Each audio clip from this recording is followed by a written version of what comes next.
I think that knowing that I'll die someday can help me value my days here doing the most and best I can manage to accomplish. Yeah, I think that's a pretty good reason to. I think that's a I think that's a totally fair reason to get that. One thing to be aware of is what other people may see it as. And I know you can't control, it's not your responsibility to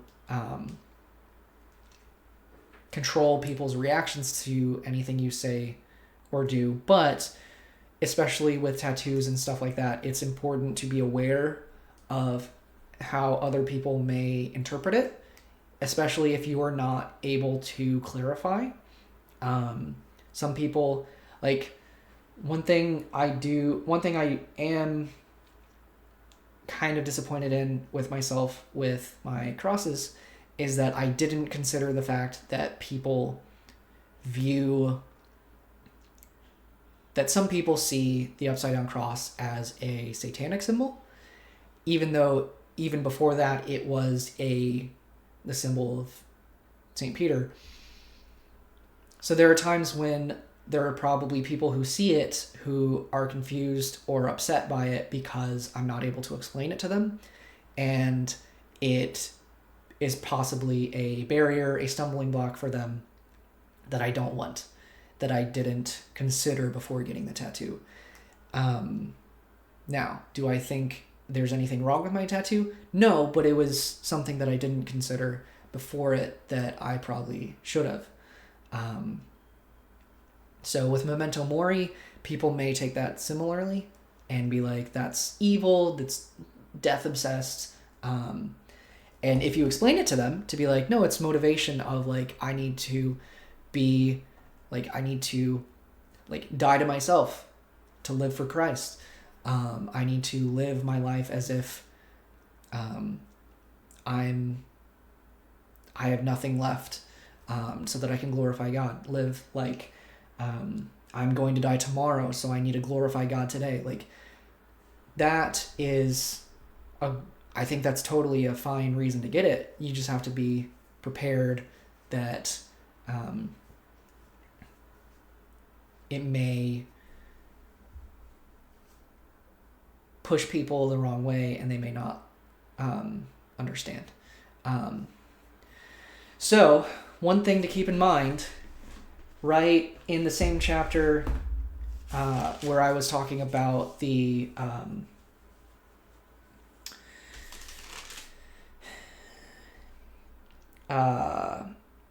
blessed is the one who has no reason to pass judgment on himself for what he approves.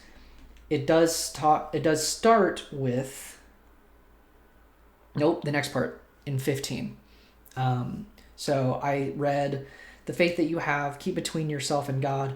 Blessed is the one who has no reason to pass judgment on himself for what he approves, but whoever has doubts is condemned if he eats, because the eating is not from faith. For whatever does not proceed from faith is sin.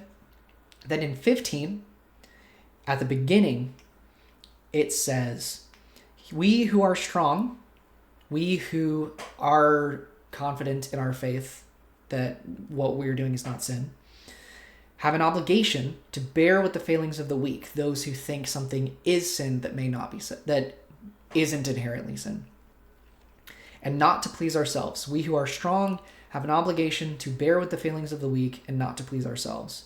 Let each of us please his neighbor for his good, to build him up. For Christ did not please himself, but as it is written, the reproaches of those who reproached you fell on me.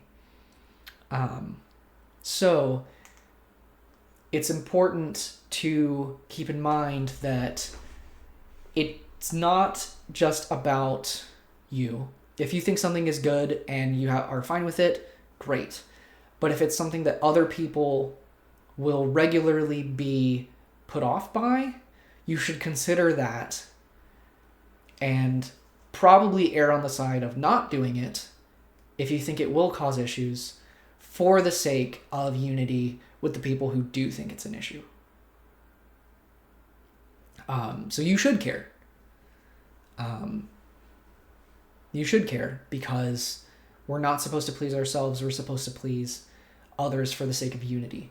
That's not people pleasing. If something's clearly not a sin and somebody's holding you to a standard that is not biblical in the slightest, then like if their reason for not liking it is not biblical, then I wouldn't worry about it. But if they are convicted by their faith that something is an issue, you should really take that into consideration. So it's not your body, your choice, because you are part of the body of Christ. So one, it's his choice. And his choice is whatever builds up the body of Christ.